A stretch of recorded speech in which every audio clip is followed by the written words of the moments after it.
당신은 교회 안에서 여전히 찬양이 울리고 설교가 선포되며 사람들이 모여 있지만 이상하게도 마음이 공허한 적이 있습니까? 그 예배의 모든 순서가 끝나도 아무것도 남지 않는 듯한 그 허전함, 그것이 바로 성령의 임재가 떠난 교회의 첫 징조입니다. 겉으로는 모든 것이 살아있는 듯하지만 실제로는 영적으로 죽어있는 것입니다. 요한계시록 3장 1절에서 주님은 사대 교회를 향해 이렇게 말씀하셨습니다. 네가 살았다 하는 이름은 가졌으나 죽은 자로다. 그 말씀은 지금의 수많은 교회들에게도 똑같이 울려 퍼지고 있습니다. 당신은 찬양팀이 노래를 부르고 목사가 열정적으로 설교하지만 그 안에서 하나님이 진짜 계신다는 떨림이 사라졌음을 느끼지 않습니까? 예배는 존재하지만 임재는 없습니다. 형식은 남았지만 불은 꺼졌습니다. 그 불은 처음에는 눈에 띄지 않게 사라집니다. 그러나 어느 순간 그 교회 안에서는 회개가 멈추고 눈물이 마르고 말씀 앞에서 떨림이 사라집니다. 이것이 바로 성령의 임재가 떠났다는 가장 명확한 신호입니다. 하나님은 여전히 그곳을 바라보시지만 그분의 영광은 더 이상 머물지 않습니다. 당신이 기억해야 할 것은 하나님이 떠나셔도 예배는 계속될 수 있다는 사실입니다. 그러나 그 예배는 이제 생명이 아니라 껍데기만 남은 의식이 됩니다. 성령의 임재가 사라진 교회는 사역은 여전히 활발하지만 하나님은 그 중심에 없습니다. 기도는 많지만 그 기도 속에는 순종이 없습니다. 설교는 넘치지만 그 설교 속에는 회개가 없습니다. 사람들은 은혜를 말하지만 실제로는 감정의 흥분만 경험할 뿐입니다. 당신이 만약 교회 안에서 감동은 받지만 변화는 일어나지 않는다면 그것은 성령의 임재가 아닌 인간의 열정 때문일 가능성이 큽니다. 사무엘상 4장에서 엘리의 아들들이 하나님의 궤를 들고 전쟁터로 나갔지만 하나님은 그들과 함께하지 않으셨습니다. 그들은 상징은 가졌지만 임재는 잃었습니다. 그 결과는 참혹했습니다. 궤가 빼앗기고 영광이 떠났습니다. 그때 이스라엘은 이렇게 울부짖었습니다. 이가봇, 하나님의 영광이 떠났다. 오늘날 수많은 교회가 바로 이 영적 이가봇의 시대를 살고 있습니다. 당신은 그것을 보고도 아무렇지 않습니까? 당신이 속한 교회가 여전히 잘 돌아가고 있다는 착각 속에 있다면 그것이야말로 가장 위험한 신호입니다.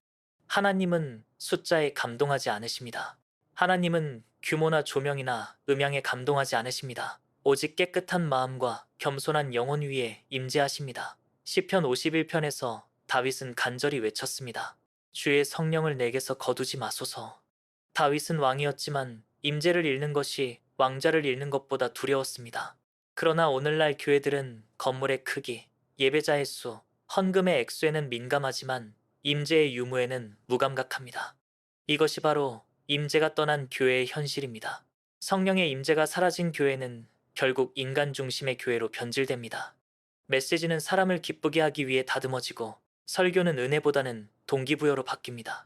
예배는 하나님의 영광이 아니라 인간의 감정에 초점을 맞추게 됩니다. 당신은 이런 예배에 익숙해져 있지는 않습니까? 예배 후에도 죄에 대한 자각이 없고 성령의 책망이 사라졌다면 이미 영적으로 무감각해진 것입니다. 그 무감각이 바로 영적 사망의 징조입니다. 하나님이 떠나셔도 사람은 모일 수 있습니다. 그러나 하나님이 떠나신 곳에서 일어나는 모든 일은 결국 사람의 힘으로 돌아가는 종교 활동일 뿐입니다. 하나님이 임재하지 않으면 교회는 더 이상 교회가 아닙니다. 그것은 건물이 되고 조직이 되고 시스템이 될 뿐입니다. 그리고 사람들은 그 안에서 자신이 여전히 신앙생활을 하고 있다고 착각합니다. 그러나 진정한 신앙은 하나님의 임재를 느끼며 사는 것입니다. 출애굽기에서 모세는 이렇게 말했습니다. 주의 임재가 함께하지 아니하시면 우리를 이곳에서 올려보내지 마옵소서. 모세는 약속의 땅보다 하나님의 임재를 더 원했습니다. 반면 오늘의 교회는 약속의 땅을 향해 달려가지만 그 여정에서 하나님의 임재를 잃고 있습니다. 당신의 교회는 지금 무엇을 추구하고 있습니까? 성장입니까? 성령입니까? 성공입니까? 순종입니까? 임재가 없는 성장은 결국 영적 파산으로 끝납니다. 성령의 임재가 떠나면 교회는 세상과의 경계를 잃습니다. 세상의 방식이 들어오고 세상의 언어가 교회의 언어가 됩니다. 축복이란 단어는 물질적 풍요로 바뀌고 성공은 영적 성숙이 아니라 세속적 성취를 의미하게 됩니다. 그때부터 교회는 세상을 변화시키는 곳이 아니라 세상에 의해 변화되는 곳이 됩니다. 성령의 임재가 사라진 교회는 결국 진리를 희석시킵니다. 사람들의 비위를 맞추기 위해 죄를 죄라 부르지 않고 회개 대신 위로를, 십자가 대신 심리적 안정을 전합니다. 그러나 진리는 결코 사람을 편안하게 만들지 않습니다. 진리는 먼저 찌르고 깨뜨리고 무너뜨립니다. 그래야만 새 생명이 시작됩니다. 성령의 임재가 있는 곳에는 항상 거룩한 불이 있습니다. 그 불은 타협하지 않습니다. 그러나 그 불이 꺼진 교회는 부드럽고 따뜻해 보이지만 실상은 냉랭한 무덤과 같습니다. 당신이 지금 다니는 교회가 그런 곳이라면 두려워해야 합니다. 왜냐하면 하나님은 이미 그 중심에 계시지 않기 때문입니다. 성령의 임재가 떠나면 예배는 감동을 잃고 설교는 능력을 잃고 성도들은 분별력을 잃습니다. 영적인 어둠이 덮이지만 사람들은 여전히 빛이 있다고 착각합니다. 그 착각이 바로 마귀가 가장 좋아하는 상태입니다. 하나님이 떠난 교회는 마귀의 놀이터가 됩니다. 그곳에서는 다툼이 일어나고 경쟁이 생기며 사랑이 식어갑니다. 그 모든 것은 임재의 부재에서 비롯된 결과입니다. 성령의 임재는 교회의 생명선입니다. 그것이 끊어지면 모든 사역은 생명을 잃습니다. 당신이 예배를 드릴 때 말씀이 더 이상 당신을 찌르지 않고 기도가 당신의 마음을 흔들지 않는다면 지금 바로 점검해야 합니다. 성령의 임재가 당신에게서 그리고 교회에서 떠난 것은 아닌지 말입니다. 하나님은 여전히 찾고 계십니다. 자신을 향해 겸손히 무릎 꿇는 사람, 그 마음 중심에 거하실 사람을, 그 사람 안에 임재가 다시 타오를 것입니다. 그러나 하나님은 결코 군중 속의 흥분 위에 임하지 않으십니다. 하나님은 깨진 심령 위에 임하십니다. 오늘 당신이 서 있는 예배의 자리가 만약 비어 있다면 이제는 조명보다 불빛보다 더 강렬한 임재의 빛을 구해야 합니다. 성령의 임재가 사라진 교회는 두려운 곳입니다. 그러나 성령의 임재가 다시 임하는 교회는 세상을 뒤흔드는 불이 됩니다. 성령이 거두어진 자리는 절대 비어있지 않습니다. 그 자리는 반드시 다른 무엇인가로 채워집니다. 하나님의 영광이 떠난 자리를 인간의 영광이 차지하고 하나님의 임재가 사라진 자리에 사람의 열정과 계획이 들어섭니다. 그래서 교회는 여전히 움직입니다. 여전히 화려한 조명 아래에서 프로그램을 진행하고 여전히 성도들은 감정의 물결 속에 휩쓸리며 손을 듭니다. 하지만 그것은 더 이상 하늘의 불이 아니라 인간이 만들어낸 불빛일 뿐입니다. 그 빛은 아름다워 보이지만 영혼을 살리지 못합니다. 하나님이 없는 자리는 결코 공허로 남지 않습니다. 그 자리는 반드시 인간의 자아가 왕좌에 앉습니다. 당신은 그것을 느끼지 않습니까? 어느 순간 예배의 중심이 하나님이 아니라 우리의 만족으로 옮겨간다는 사실을. 설교자는 진리를 외치기보다 사람들의 마음을 얻으려 하고 성도들은 거룩보다는 위로를 원합니다. 사역은 하나님의 뜻보다 사람의 인정과 결과를 향합니다. 그것이 바로 임재가 거두어진 교회의 슬픈 현실입니다. 그곳에서는 하나님께서 어떻게 일하실까가 아니라 우리가 무엇을 보여줄까가 중요한 질문이 됩니다. 하나님의 영광이 떠난 자리에 인간의 영광이 들어오면 그 교회는 더 이상 빛을 잃은 등불과 같습니다. 그리고 그 등불은 처음에는 밝게 타오르는 것처럼 보이지만 그 불은 금세 연기만 남기고 꺼져버립니다. 성령의 거룩한 임재가 사라지면 교회는 점점 경쟁의 장이 됩니다. 누가 더 잘 설교하는가, 누가 더 많은 사람을 모으는가, 누가 더 강한 영향력을 가지는가가 중심이 됩니다. 그러나 하나님은 결코 그런 영광을 받지 않으십니다. 하나님의 영광은 자신을 드러내는 자가 아니라 자신을 비우는 자에게 머뭅니다. 사울은 하나님의 영이 떠난 후에도 왕좌에 앉아 있었습니다. 그는 여전히 왕이었지만 더 이상 하나님이 함께하지 않았습니다. 그는 사람들 앞에서는 여전히 권세자였지만 하나님 앞에서는 이미 무너진 사람이었습니다. 사울은 결국 자신의 체면을 지키기 위해 하나님 대신 사람을 두려워했습니다. 오늘날 수많은 교회가 바로 그 사울의 길을 걷고 있습니다. 성령이 떠난 자리에서 인간의 영광은 더욱 커집니다. 목회자는 하나님보다 자신의 사역이 실패할까 두려워하고 성도는 하나님보다 자신의 삶이 평안하지 않을까 걱정합니다. 그래서 신앙은 점점 계산적이 되고 믿음은 점점 조건적이 됩니다. 당신이 그런 신앙에 익숙해졌다면 이미 성령의 임재 대신 인간의 의지가 자리를 차지한 것입니다. 성령이 거두어진 자리에서 사람들은 외적으로는 더 열심히 움직이지만 내적으로는 점점 메말라갑니다. 기도는 길어지지만 눈물은 마릅니다. 봉사는 많아지지만 사랑은 식습니다. 찬양은 커지지만 임재는 사라집니다. 그리고 사람들은 그 이유를 모릅니다. 왜냐하면 하나님이 아닌 인간의 영광이 교회의 기준이 되었기 때문입니다. 그때부터 교회는 거룩한 공동체가 아니라 영적 기업으로 변합니다. 사람들은 하나님의 뜻을 묻기보다 어떤 전략이 성공할까를 연구합니다. 그러나 하나님은 그런 교회를 통해 일하시지 않습니다. 하나님의 임재가 떠난 교회는 아무리 크고 화려해도 이미 하나님께 버림받은 껍데기일 뿐입니다. 성령이 거두어진 자리는 조용히, 그러나 확실히 사람의 영광으로 채워집니다. 그러나 당신은 알아야 합니다. 인간의 영광은 언제나 하나님의 영광을 훼손합니다. 그것은 함께 있을 수 없습니다. 인간의 영광이 높아질수록 하나님의 임재는 멀어집니다. 그래서 요한은 말했습니다. 그는 흥하여야 하겠고 나는 쇠하여야 하리라. 이것이 임재가 머무는 삶의 원리입니다. 자신을 높이는 순간 임재는 떠납니다. 자신을 낮추는 순간 임재는 돌아옵니다. 성령은 사람의 자랑이 있는 곳에 머물지 않습니다. 성령은 무너진 자, 깨진 자, 자신의 무능을 인정한 자 위에 임합니다. 당신이 교회 안에서 내가 이 정도면 잘하고 있다는 생각이 들기 시작했다면 그 순간 임재는 이미 멀어진 것입니다.